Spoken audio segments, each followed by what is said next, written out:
января по ноябрь 2025 года Чеченская Республика приняла около 400 тысяч туристов, большинство из которых выбрали столицу региона – Грозный.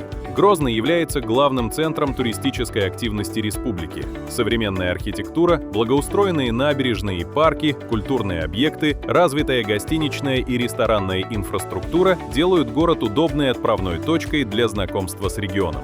В столице действует 56 туристических маршрутов, охватывающих инвестиционные проекты, достопримечательности, музеи, театры и памятники. Рост турпотока подтверждает укрепление позиции Грозного как одного из наиболее динамично развивающихся туристических центров Северного Кавказа.